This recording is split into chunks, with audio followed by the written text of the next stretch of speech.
Breaking news చూస్తున్నాం. ఉమ్మడి Krishna జిల్లాపై YCP అధినేత ఫోకస్ పెట్టారు. 7 నియోజకవర్గాల్లో అభ్యర్థుల మార్పు చేసే అవకాశాలు కనిపిస్తున్నాయి. పెడన, విజయవాడ సెంట్రల్, విజయవాడ వెస్ట్, పెనమలూరు, అవనిగడ్డ, గన్నవరం, తిరువూరులో అభ్యర్థుల మార్పు చేసే అవకాశాలు కనిపిస్తున్నాయి.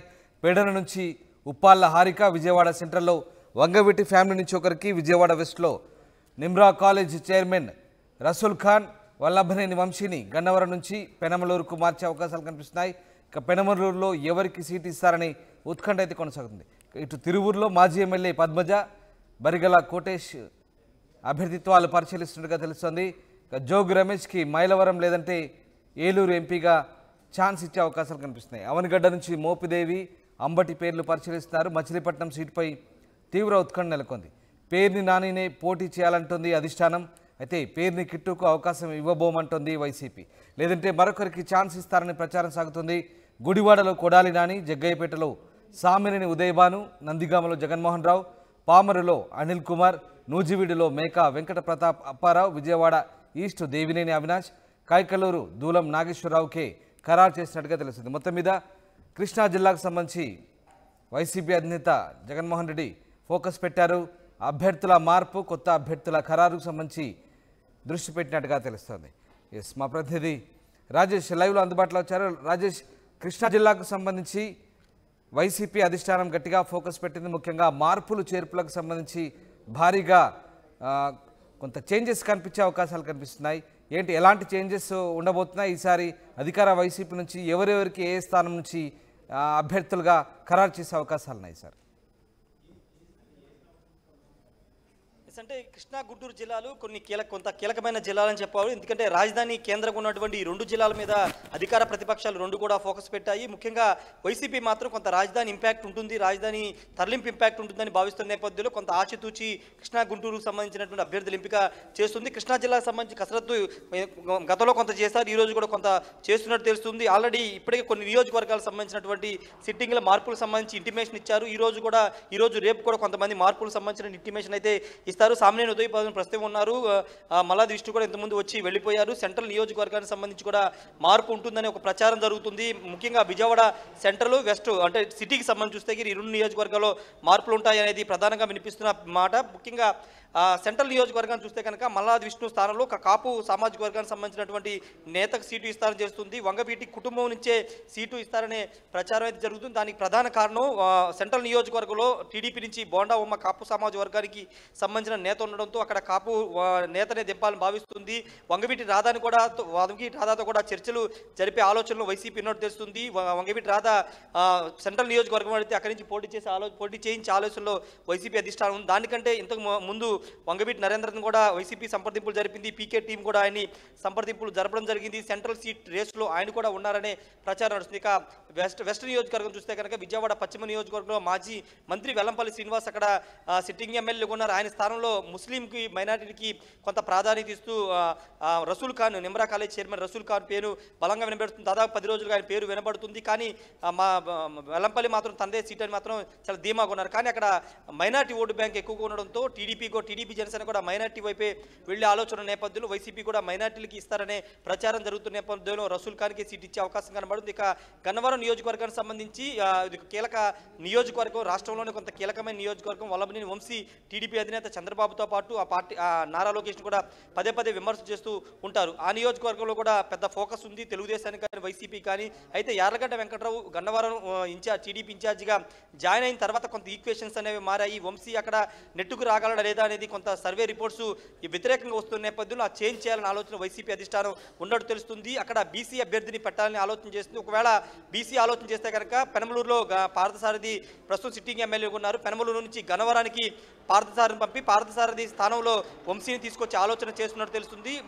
గన్నవరంలో యార్లగడ్డకి బీసీ సామాజిక వర్గం ద్వారా బీసీ సామాజిక వర్గ అభ్యర్థి నిలబెట్టి అక్కడ అలాంటి వ్యూహంతో ముందుకు వెళ్లాలని వైసీపీ భావిస్తుంది. పెనమలూరులో నిన్న పార్థసారి కూడా కొన్ని కీలక వ్యాఖ్యలు చేశారు. జగన్ తన తనను పట్టించుకోవట్లేదు, పెనమలూరు ప్రజలు తనని పట్టించుకున్నారు, గుర్తించారు, కానీ జగన్ మాత్రం గుర్తించట్లేదు, కొన్ని వివాదాస్పద వ్యాఖ్యలు చేసే నేపథ్యంలో ఆయనగా సీటు మార్పు ఉంటుందా లేకపోతే సీటు ఉండదా అనే దానిపైన ఒక స్పష్టత రావాల్సి ఉంది. బందరు నియోజకవర్గానికి సంబంధించి చూస్తే కనుక పేర్ని నాని సిట్టింగ్ ఎమ్మెల్యేగా ఉన్నారు, మాజీ మంత్రిగా కూడా ఆయన ఉన్నారు. కానీ ప్రస్తుతం ఆయన కుమారుడు పేర్ని కిట్టు దాదాపు 2 సంవత్సరాలుగా నియోజకవర్గం తిరుగుతున్నాడు. గడప గడపకి మన ప్రభుత్వం కార్యక్రమంలో కూడా ఆయన ఎక్కువ తిరుగుతున్న నేపథ్యం తన కుమారుడికి సీటు ఇవ్వాలని చెప్పారు. తన పోటీ చేయనని స్వయంగా బందరు సభలో ముఖ్యమంత్రి సమక్షంలోనే పేరు నాని చెప్పారు. ఇప్పుడు ఆయన కుమారుడికి సీటు ఇచ్చే అవకాశం లేదని అధిష్టానం చెప్తుంది. పోటీ చేస్తే పేరు నానిని పోటీ చేయాలి, లేకపోతే వేరే ఆప్షన్ చూసుకుంటామని అధిష్టానం పేరు నానికి చెప్పినట్టు తెలుస్తుంది. కిట్టుకు అయితే సీటు ఇచ్చే అవకాశం లేదని తేల్చి చెప్పేసినట్టు కూడా తెలుస్తుంది. దీనిపైన ఇంకా స్పష్టత రావాల్సిన అవసరం ఉంది. పేరు నాని తిరిగి పోటీ చేస్తారా లేదా అనేది చూడాల్సిన అవసరం ఉంది. వేరే ఎవరికి ఇచ్చినా తాను పనిచేస్తానని చెప్తున్నారు. పేరు నాని మాత్రం ఎవరికి ఇచ్చినా అధిష్టాన నిర్ణయాన్ని గౌరవిస్తానని ఆయన చెప్తున్న నేపథ్యంలో పేరు నాని పోటీ చేస్తారా లేకపోతే వేరే అభ్యర్థి ఎవరిని వస్తారో అనేది చూడాల్సిన అవసరం ఉంది. ఇక గుడివాడ కొడాలి నాని ఎలాగో వాళ్ళు ఉంటారు, కొడాలి నానిలో ఎలాంటి చేంజ్ ఉండదు, కైకలూరు కూడా చేంజ్ ఉండే అవకాశం కూడా కనబడట్లేదు. ఇక తిరువూరు నియోజకవర్గం మీద కొంత క్లారిటీ రావాల్సి ఉంది. తిరువూరు నియోజకవర్గానికి సంబంధించి రక్షణ నిధి 2014-19లో 2 సార్లు వరుసగా ఆయన కాన్సిక్యూటివ్గా గెలుస్తూ వచ్చారు. మూడోసారి అతనికి సీటు ఉండకపోవచ్చు అనేది ప్రధానంగా నడుస్తున్న చర్చ. అతని స్థానంలో మాజీ ఎమ్మెల్యే కాంగ్రెస్ పార్టీలో ఎమ్మెల్యే గెలిచిన 2009లో గెలిచినటువంటి పద్మజ ప్రయత్నాలు చేస్తున్నారు. ఆమె వైపు కూడా వైసీపీ అడుగులు వేసే అవకాశం కనబడుతుంది. గత 4 నెలలుగా బరిగెల కోటేష్ అనే వ్యక్తి కూడా అక్కడ పోటీకి ఆశిస్తున్నారు, సీటు ఆశిస్తున్నారు, లాబింగ్ కూడా చేసుకుంటున్నారు. ఖచ్చితంగా తనకే సీటు వస్తుందని ప్రెస్ మీట్ పెట్టి మరీ చెబుతున్న బరిగెల కోటేష్ కూడా సీటు రేసులో ఉన్నారని చెప్తున్నారు. మరి అక్కడ వైసీపీ ఎవరి వైపు మగ్గు చూపుతుంది, మహిళా వైపు వెళ్తారు లేకపోతే బరిగెల కోటేష్కి సీట్ ఇస్తారనేది చూడాల్సి ఉంది. జగ్గేపేట సంబంధించి ఉదయబానే మ్యాక్సిమం కంటెస్ట్ చేసే అవకాశం ఉంది. నందిగామలో కూడా పెద్దగా చేంజ్ ఉండే అవకాశం లేదు. విజయవాడ సెంట్రల్, అదేవిధంగా వెస్ట్ నియోజకవర్గం, గన్నవరం, పెనమలూరు, బందరు, అదేవిధంగా ఈ నియోజకవర్గాలకు సంబంధించి కొన్ని చేంజెస్ అయితే ఉండే అవకాశం కనబడుతుంది. పెడ నియోజకవర్గం కూడా చేంజ్ ఉండే అవకాశం అయితే కనబడుతుంది. జోగి రమేష్ ప్రస్తుతం పెడ నియోజకవర్గం నుంచి ఉన్నారు, మంత్రిగా పనిచేస్తున్నారు. ఆయన్ని వేరే స్థానానికి మైలవరానికి పంపాలనుకుంటున్నారు. కానీ మైలవరంలో వసంత కృష్ణప్రసాద్ ఉన్నాడు, ఆయన పోటీ చేయనని చెప్పారు. నేను అధిష్టానం దగ్గర కూడా వచ్చి అదే విషయాన్ని జగన్ కూడా చెప్పినట్టు తెలుస్తుంది. తాను ఎన్నికల్లో పోటీ చేయనని కరాఖండిగా చెప్పేసినట్టు తెలుస్తుంది. ఒకవేళ వసంత కనుక మైలవరంలో పోటీ చేయకపోతే జోగి రమేష్ని అటువైపు పంపించే అవకాశం ఉంది. ఒకవేళ వసంత కృష్ణప్రసాద్ మైలవరంలో పోటీ చేస్తే జోగి రమేష్ని ఏలూరు ఎంపీగా పంపించే అవకాశం ఉంది. ఎందుకంటే ఎంపీ స్థానాల్లో బీసీలను ఎక్కువగా నిలబెట్టాలని వైసీపీ అధిష్టానం భావిస్తుంది. దానిలో భాగంగా ఏలూరు ఎంపీ రేసులో బీసీ సామాజిక వర్గానికి సంబంధించినటువంటి జోగి రమేష్ని పంపాలని ఆలోచన చేస్తున్న నేపథ్యంలో ప్రస్తుతం జోగి రమేష్ అటువైపు వెళ్లే అవకాశం కనబడుతుంది. కాబట్టి పెడ నియోజకవర్గంలో సంబంధించి గౌడ సామాజిక వర్గానికి సంబంధించినటువంటి పుప్పాళ్ళ హారిక ఉమ్మడి కృష్ణా జిల్లా జడ్పీ చైర్మన్గా ఉన్నటువంటి పుప్పాళ్ళ హారికను పరిశీలిస్తున్నారు.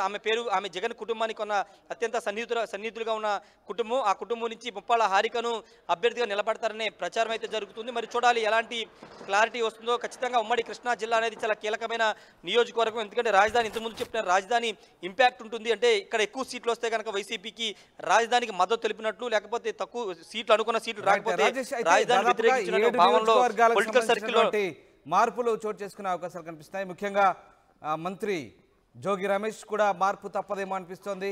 ఆయన్ను బహుశా ఏలూరు ఎంపీగా కూడా పంపే ఛాన్స్ ఉందని చెప్తున్న పరిస్థితి రైట్. అలాగే ఇక వంగవీటి ఫ్యామిలీకి సంబంధించి ఏమైనా క్లారిటీ వచ్చిందా? ఇక వల్లభనేని వంశీ కూడా మార్పు తప్పదనే వార్తలు వినిపిస్తున్నాయి. ఇక దాంతోపాటు మాజీ మంత్రి మోపిదేవిని మళ్ళీ అవనిగడ్డ నుంచి పోటీ చేయించే ఛాన్సెస్ కనిపిస్తున్నాయి. సో ఈ అంశాలకు సంబంధించి ఏమైనా ఖచ్చితమైనటువంటి క్లారిటీ వచ్చిందా? విజయవాడ సెంట్రల్ నియోజకవర్గం ఖచ్చితంగా వంగవీటి ఫ్యామిలీకే ఉంటుందనేది ప్రధానంగా వినిపిస్తున్న మాట. వంగవీటి నరేంద్రతో పీకే టీం ఆల్రెడీ చర్చలు జరపడం, పార్టీ అధినేతలు కూడా త్వరలోనే చర్చలు జరుపుతారనే ప్రచారం జరుగుతుంది. వంగవీటి నరేంద్ర కూడా త్వరలోనే క్లారిటీ ఇస్తానని ఆయన చెప్తున్నారు తప్పించి తనను ఎవరు సంప్రదించలేదని మాత్రం చెప్పలేదు. కాబట్టి ఖచ్చితంగా వంగవీటి నరేంద్ర రేసులో ఉన్నారనేది మనం చాలా స్పష్టంగా అర్థం చేసుకోవచ్చు. వంగవీటి రాధాని కూడా అడుగుతూ ఉన్నారు. కొడాలి నానికి అత్యంత సన్నిహితుడిగా స్నేహితుడిగా ఉన్నటువంటి రాధాని కొడాలి నాని ద్వారా లాబింగ్ చేయిస్తున్నారు. కొడాలి వంగవీటి రాజధాని తిరిగి వైసీపీలో జాయిన్ చేసుకోవడం, సెంట్రల్ నియోజకవర్గంలో పోటీ చేయించే ఆలోచన ఉన్నట్టు తెలుస్తుంది. మరోవైపు అవనిగడ్డ నియోజకవర్గంలో సింహాద్రి రమేష్కి సీటు ఉండదనేది మొదటి నుంచి కూడా ప్రచారం జరుగుతుంది. అక్కడ కాపు సామాజిక వర్గం, అదే బీసీ సామాజిక వర్గం అధికం ఉన్నటువంటి అవనిగడ్డలో ఈసారి మోపిదేవి వెంకట్రావు అంటే రేపల్లకి బ్రిడ్జి దాటితే నియోజకవర్గం మారుతుంది. రేపల్ నుంచి అవనిగడ్డకి ఆయన వచ్చే అవకాశం ఉంది. మత్స్యకార సామాజిక వర్గం కూడా అవనిగడ్డలో ఎక్కువగా ఉన్న నేపథ్యంలో మోపిదేవి వెంకట్రావు అక్కడ కూడా పోటీ చేసే అవకాశం ఉంది. రేపల్లలో వేరే వ్యక్తికి ఇన్ఛార్జిగా బాధ్యత ఇచ్చిన నేపథ్యంలో మోపిదేవి వెంకటరావు అవనిగడ్డ నుంచి పోటీ చేస్తారనే ప్రచారం ఉంది. మరోవైపు అంబటి రాంబాబు కూడా వస్తారని ఒక ప్రచారం ఉంది. సత్తెనపల్లిలో ఆయనకి సీటు లేదు, అవనిగడ్డకి వేస్తారని చూస్తున్నారు. ఎందుకంటే అవనిగడ్డ ఆయన స్వస్థలం, అక్కడే చదువుకున్నారు, అక్కడే పుట్టి పెరిగారు కాబట్టి అవనిగడ్డకి పంపించే అవకాశం కూడా ఉందని ప్రచారం జరుగుతుంది. అయితే దీనిపైన ఈ రోజు లేదా రేపు క్లారిటీ వచ్చే అవకాశం కనబడుతుంది. మొత్తం అభ్యర్థుల మార్పులకు సంబంధించినటువంటి కసరత్తు దాదాపుగా కొలికి వచ్చింది. ఈ రోజు కొంతమంది లిస్టు ప్రకటించి రేపు మరికొంతమంది లిస్టును ప్రకటించి పూర్తి స్థాయిలో వచ్చే నెల నుంచి కొత్త అభ్యర్థులందరూ కూడా ప్రజల్లోకి పంపించాలి, ప్రభుత్వ కార్యక్రమాల సంక్షేమ కార్యక్రమాల్లో భాగస్వామ్యం చేయాలనేది పార్టీ వ్యూహంగా కనబడుతుంది. కాబట్టి ఈ రోజు రేపటిలోపు ఎక్కడెక్కడ మార్పులు ఉన్నాయి, ఏ అభ్యర్థులు మారుతున్నారు, వాళ్ళ స్థాన చలనానికి సంబంధించి అన్ని క్లారిటీ ఇచ్చేసి వాళ్ళని ప్రజల్లోకి పంపాలని వైసీపీ అధిష్టానం భావిస్తున్న నేపథ్యంలో ఈ రోజు లేదా రేపు ఒక లిస్ట్ అయితే వచ్చే అవకాశం కనబడుతుంది. Ramdas, right, thanks for the update Rajesh. ఇది మొత్తం మీద కృష్ణా జిల్లాలో దాదాపుగా 7 నియోజకవర్గాల మార్పు చేసేందుకు అధికార వైసీపీ సిద్ధమవుతోంది. ఇప్పుడున్నటువంటి మంత్రుల కూడా స్థానచలనం తప్పేలా లేదు. ఇక కొన్ని నియోజకవర్గాల్లో కొంత ఆసక్తికర పరిణామాలు చోటు చేసుకోబోతున్నాయి. నియోజకవర్గాల మార్పుకు సంబంధించి ఇప్పటికే ముఖ్యమంత్రి జగన్మోహన్ రెడ్డి చాలా క్లియర్గా అభ్యర్థులను పిలిపించి నియోజకవర్గ సమన్వయకర్తలను పిలిపించి నచ్చ చెప్పినట్టుగా తెలుస్తుంది. చూడాలి మరి ఉమ్మడి కృష్ణా జిల్లాలో ఎలాంటి పరిణామాలు చోటు చేసుకుంటాయి, అధికార వైసీపీ చేసినటువంటి ప్రయోగాలు సక్సెస్ అవుతాయా, ఏం జరగబోతుందని మాత్రం ఆసక్తికరంగా మారింది.